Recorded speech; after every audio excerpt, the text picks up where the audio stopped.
వాస్తవానికి అధ్యక్ష debt to GSDP ratio చూస్తే ఇది నా లెక్క కాదు అధ్యక్ష, రిజర్వ్ బ్యాంక్ ఆఫ్ ఇండియా ప్రకటించినటువంటి లెక్కలు.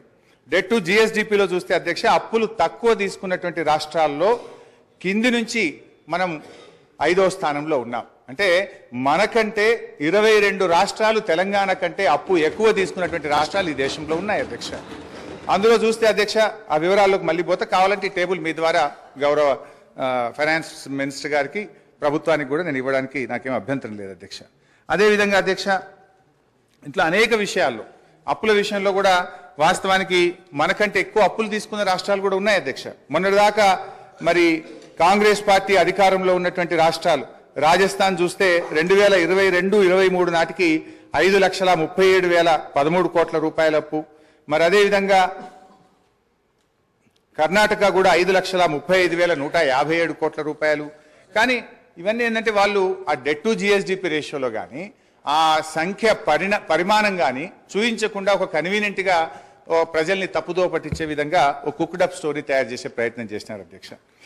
అదేవిధంగా క్యాపిటల్ ఎక్స్పెండిచర్లో సరే వాళ్ళు చూపించిన లెక్క ప్రకారమే 54,000 కోట్లు గత 10 ఏళ్లలో క్యాపిటల్ ఎక్స్పెండిచర్ చేసినట్టుగా చూపించారు.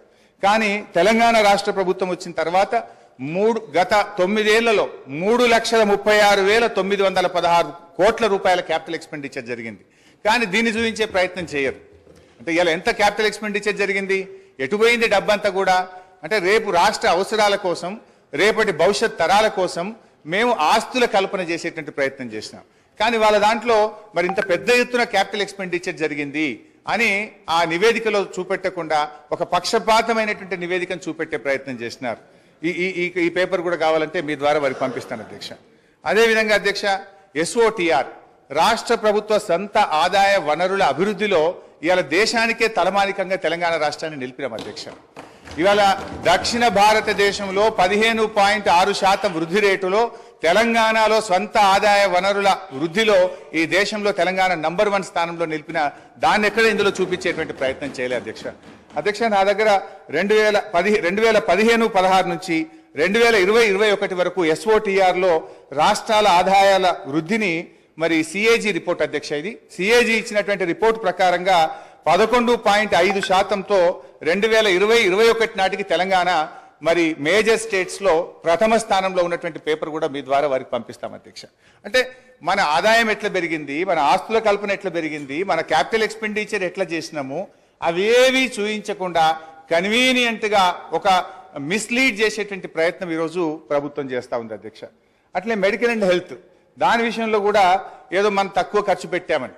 వాస్తవానికి అధ్యక్ష మెడికల్ అండ్ హెల్త్ విషయంలో చూస్తే 2014-15లో మన రాష్ట్ర బడ్జెట్ 2,432 కోట్లుంటే ఈ సంవత్సరం మన బడ్జెట్ లో పెట్టింది 12,161 కోట్లు. అంటే దాదాపు 6 రెట్లు పెంచినాం అధ్యక్ష.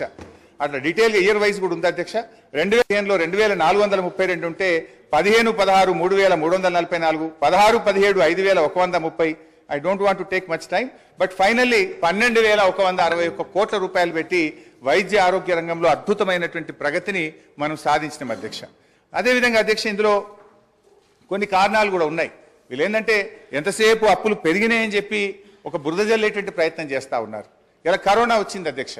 కేంద్ర ప్రభుత్వమే కొన్ని ప్రత్యేక పరిస్థితుల్లో కరోనా వచ్చిన 2 ఆర్థిక సంవత్సరాల్లో అన్ని రాష్ట్రాలని, ఈ దేశంలోని అన్ని రాష్ట్రాల్లో కూడా మీరు మరి మీ ఆదాయం తగ్గింది కనుక మీ రుణ పరిమితికి మించి మరి డబ్బు తీసుకొని రాష్ట్రంలో క్యాపిటల్ ఎక్స్పెండిచర్ చేయండి అని చెప్పి కేంద్ర ప్రభుత్వం వెసులుబాటు కల్పించింది అధ్యక్ష.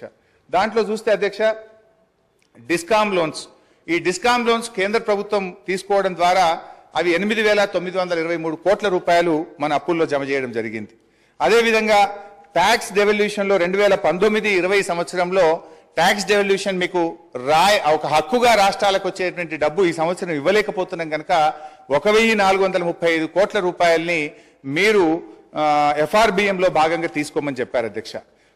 అదేవిధంగా 2019-20లో ఫైనాన్స్ కమిషన్ కూడా 0.25% FRBMలో అదనంగా తీసుకోవడానికి అనుమతి ఇచ్చింది అధ్యక్ష.